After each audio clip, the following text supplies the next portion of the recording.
किन राख्न पर्यो हिरासतमा, हाजिरी जमानेमा छोडिदिए भइहाल्यो नि।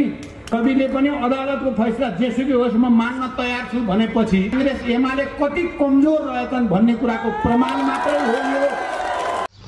दर्शकबिन स्वागत छ यस हाम्रो युट्युब च्यानल बेलोरी खबरमा। आज रवि लामिछानेको अपडेट र बालेन शाहको अपडेटको बारेमा लिएर आइसकेका छौँ भने मिसन 84 को लागि तयारी गरिरहेको रासपाको बारेमा पनि हामीले यस भिडियोमा समेटेका छौँ। अन्तिमसम्म हेरेर साथ समर्थन दिनुहोला। हर्क बालेन र गोपी हमालले समर्थन दिने यस्तो आयो सङ्केत। रवि लामिछानेलाई मिसन 84 मा तीनटै एउटै पार्टीमा गएर रवि लामिछानेलाई झन बलियो बनाउने र रवि लामिछानेलाई मिसन 84 मा प्रधानमन्त्री बनाउने भनेर यस्तो आयो सनसनी खबर। अब के हुन्छ भनेर सत्ता पक्ष र विपक्षका अहिले डरेका छन् भने रवि लामिछानेलाई एकदमै ठुलो साथ मिलेको छ तीनटै मेयरबाट। यस्तो भित्री सङ्केत मिलेको छ।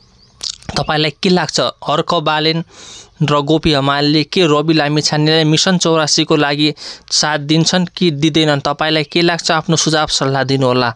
भित्री खबर आएको छ भने हर्क बालेन र गोपी हमालले रवि लामिछानेलाई चाहिँ समर्थन गर्ने र मिसन 84 मा तीनटै चाहिँ सांसदको उम्मेदवार उठेर चाहिँ रवि लामिछानेलाई प्रधानमन्त्री बनाउने भनेर यस्तो भित्री खबर आएको छ भने यो स्रोतबाट आएको खबर हो।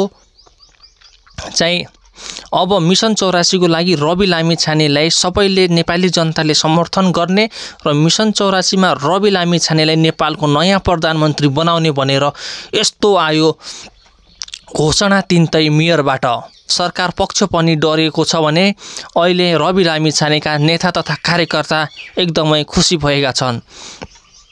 अब मिसन 84 मा रविलाई प्रधानमन्त्री बन्नबाट कोही नरोक्न सक्ने सङ्केत मिलेको छ भने अब नेपाली जनताले पनि उठेर रवि लामिछानेलाई समर्थन गर्नु भनेर राष्ट्रिय स्वतन्त्र पार्टीका नेता तथा कार्यकर्ता बताइरहेका छन्। गाउँ गएर रवि लामिछानेको बारेमा गाउँ सहर गएर रवि लामिछानेको पक्षमा भोट हाल्न र रवि लामिछानेलाई समर्थन गर्न भनेर मिसन 84 को लागि तयारी गर्दैछन् रविका नेता। गाउँ गएर रविको समर्थनमा।